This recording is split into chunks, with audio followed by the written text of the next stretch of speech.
The morning sun was just beginning to warm the wooden planks of the front porch, painting them a soft gold.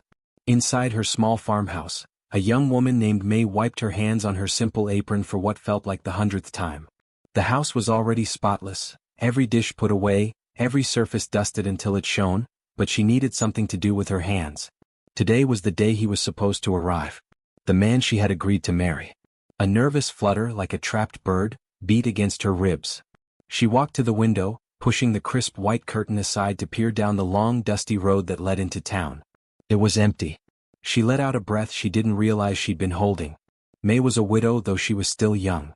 Her first husband had been a good man, but a sudden fever had taken him over a year ago, leaving her alone to manage this small farm on the edge of a quiet town. The loneliness had been a heavy blanket, smothering and cold, especially during the long winter nights. After many prayers and much thought, she had finally answered an advertisement from a man seeking a wife and a fresh start out west. His name was Hank. Their letters had been polite and hopeful. He seemed strong, honest, and shared her faith. They had agreed to marry not out of a grand, sweeping love, but out of a mutual need for companionship and a shared belief that God could build something good from two lonely hearts. She knelt by her bedside, her knees pressing into the woven rug. "Dear Lord," she whispered, her voice soft in the quiet room, "I place this day in your hands.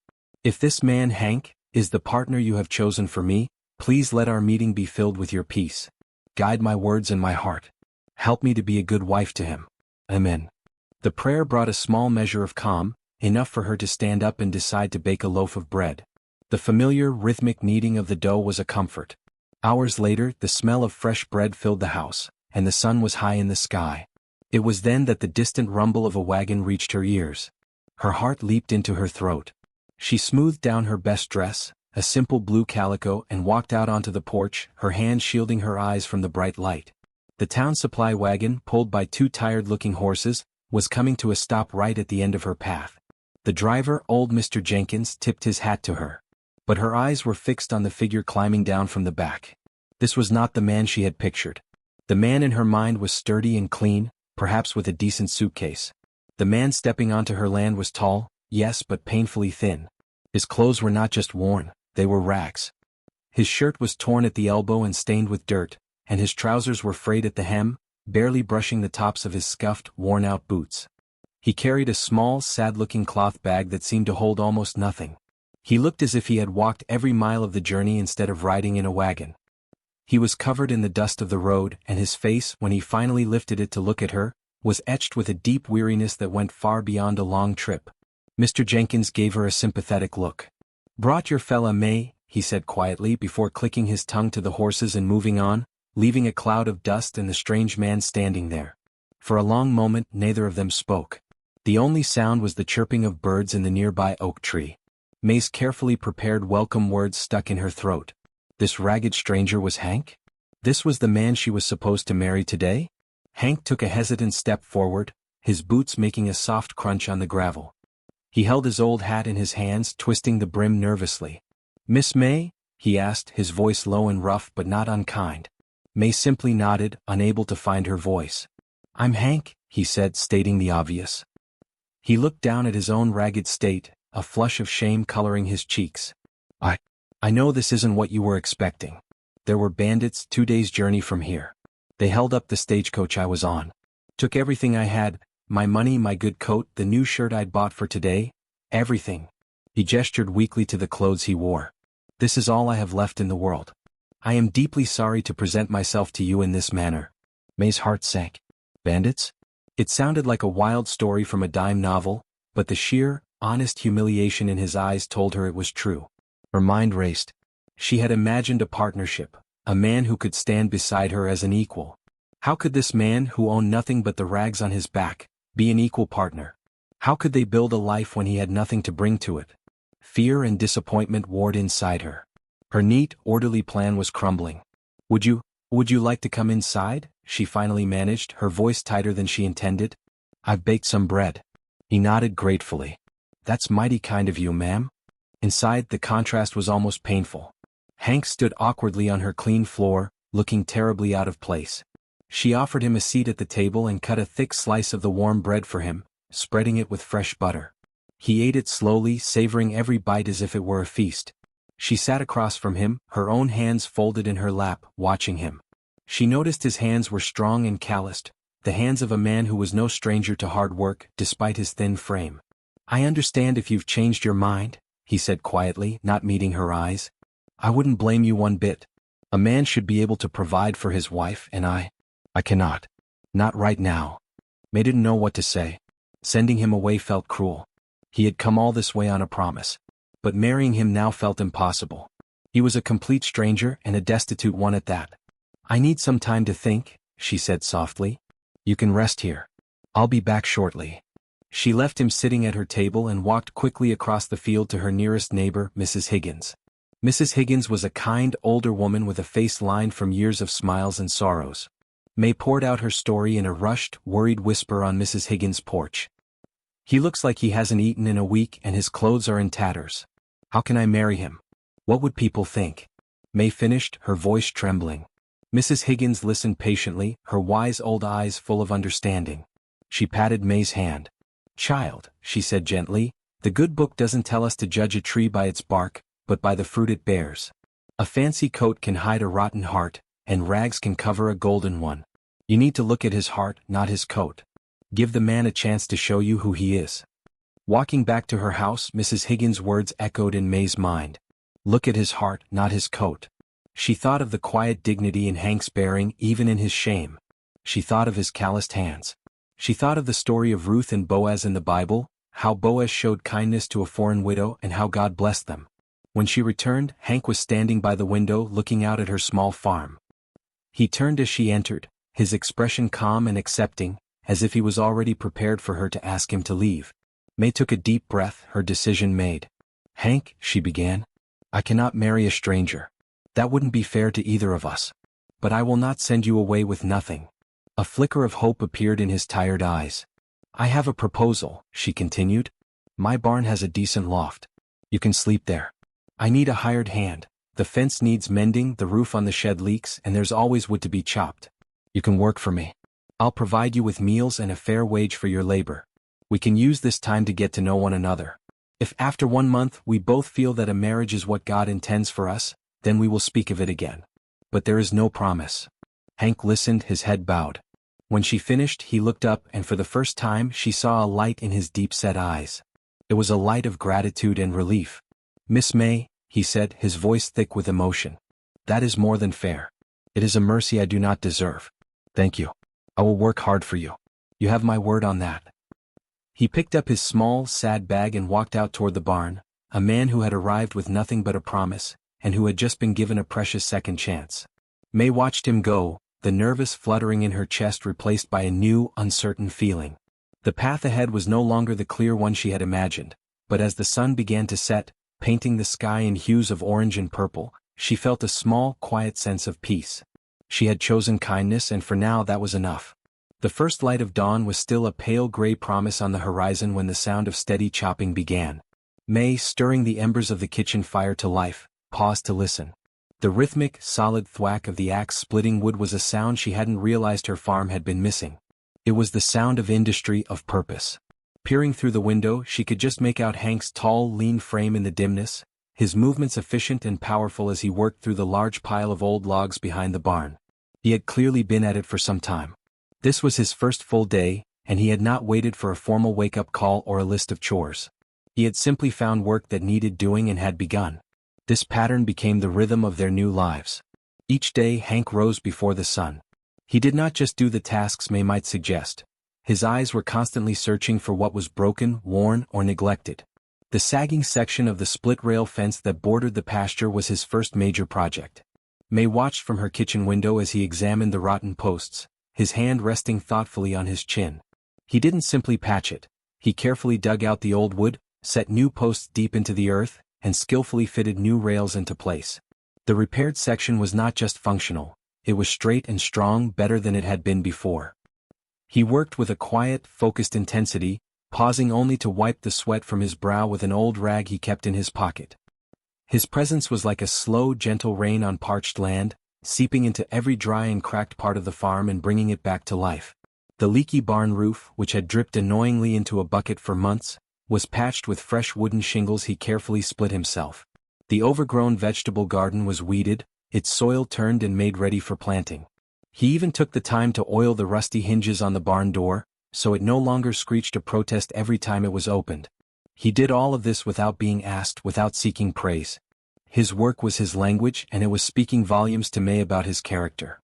His kindness was not reserved only for the land or for her.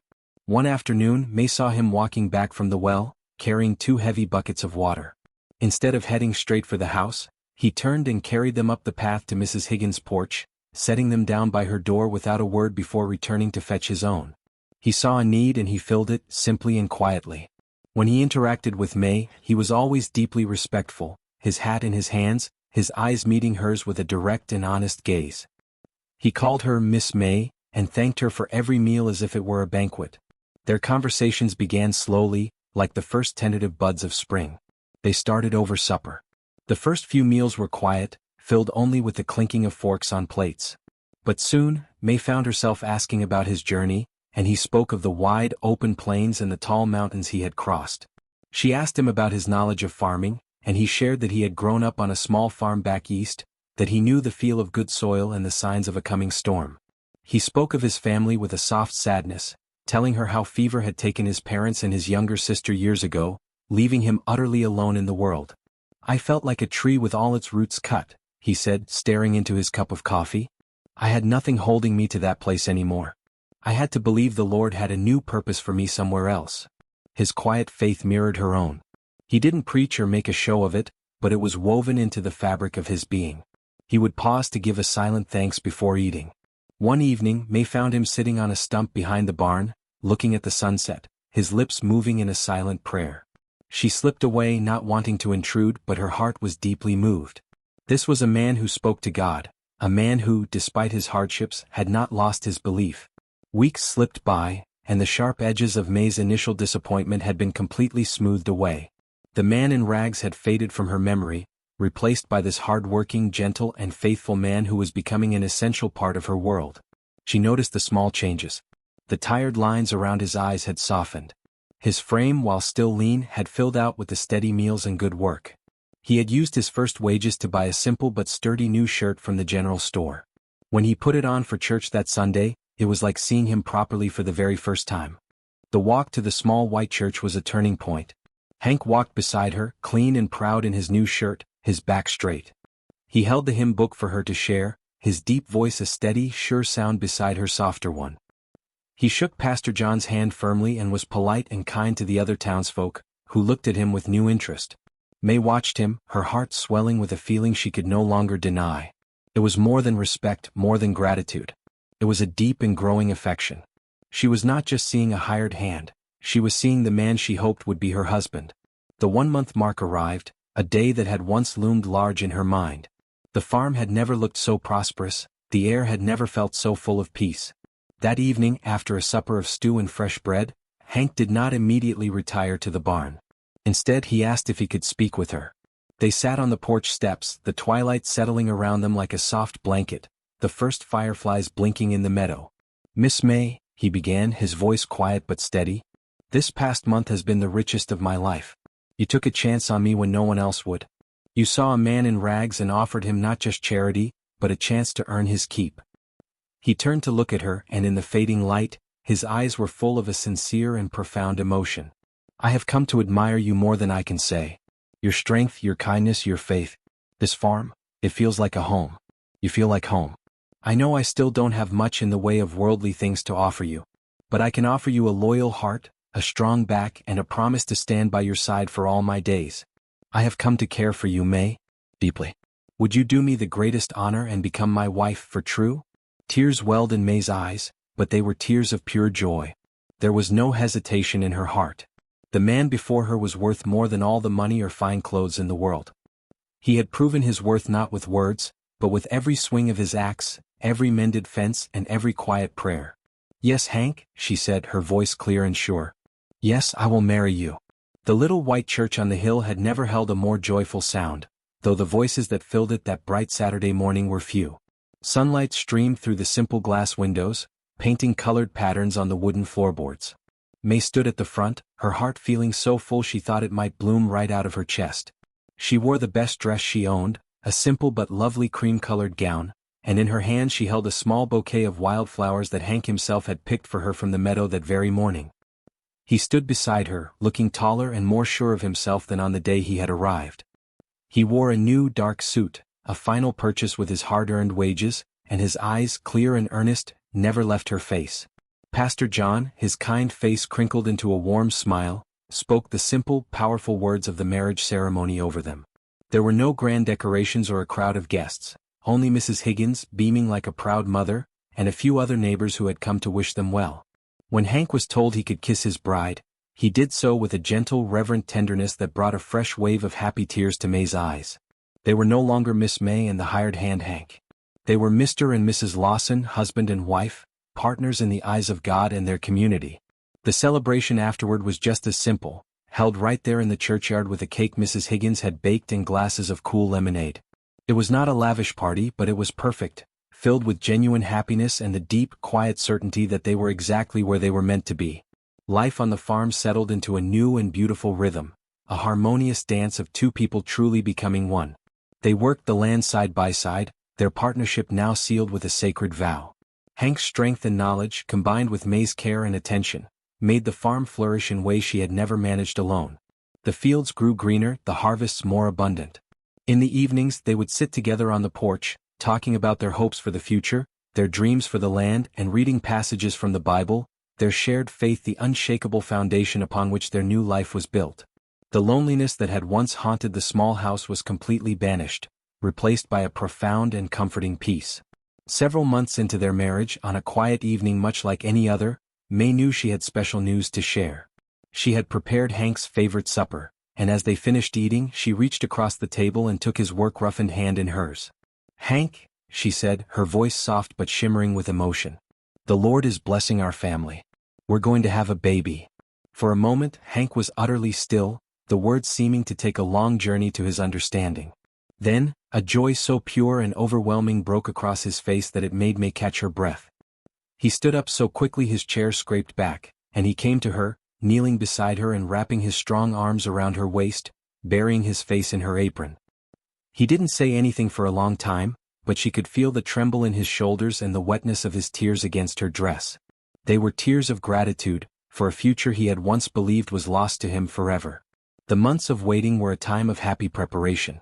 Hank, with his careful hands, built a sturdy cradle from seasoned oak, sanding the wood until it was as smooth as silk. May stitched little gowns and blankets, her heart singing with every pull of the needle. They prayed together for the health of their child, placing this precious new life into God's hands long before he entered the world. The farm was not just a place of work anymore, it was a cradle itself, ready to welcome a new generation. When the time came, it was on a stormy night, with rain lashing against the windows of the little farmhouse. Mrs. Higgins was there, a calm and experienced presence, while Hank paced quietly in the kitchen, his prayers a constant, silent whisper. Then, cutting through the sound of the wind and the rain came a new sound, the strong, healthy cry of a newborn. Mrs. Higgins appeared in the doorway, her face wreathed in smiles. "You have a son," she told Hank. "A fine, strong boy." Hank walked into the room, his eyes going first to May, who was tired but radiant, and then to the tiny, swaddled baby in her arms. He was a perfect child, with a thatch of dark hair and 10 tiny fingers that curled around Hank's big, calloused one with a surprising strength. After much discussion and prayer, they decided to name their son Joseph, after the man in the Bible who trusted God through many hardships and was eventually blessed beyond his dreams. It was a name that spoke of their own journey, from rags and loneliness to a richness of love and family they had never dared to hope for. Little Joseph became the sun around which their world now orbited. His first smile, his first gurgling laugh, the way his eyes followed them around the room, each new milestone was a miracle that filled their home with light. The story of their life did not end there but truly began. A year later, on a warm summer evening much like the one when Hank had proposed, the three of them were together on the front porch. The farm was peaceful and prosperous. Hank sat in his rocking chair, little Joseph sleeping contentedly on his chest. May sat beside them, mending one of Joseph's small gowns, her heart overflowing with a quiet, complete joy. She looked at her husband, the man who had arrived with nothing but a heart full of faith, and at her son, the living proof of God's faithfulness. She knew then without a single doubt, that the greatest treasures in life were not gold or fine things, but love, family, and a steadfast belief in God's plan. Their forever after was not a fairy tale ending, but a faithful beginning, a life built not on what they had but on who they were together. We hope you were touched by the story of Hank and May. If you enjoyed this tale of faith, second chances, and love that sees the true worth of a person, please subscribe to our channel for more stories that warm the heart and strengthen the spirit. Your support helps us continue to share these important lessons. Thank you for listening and God bless.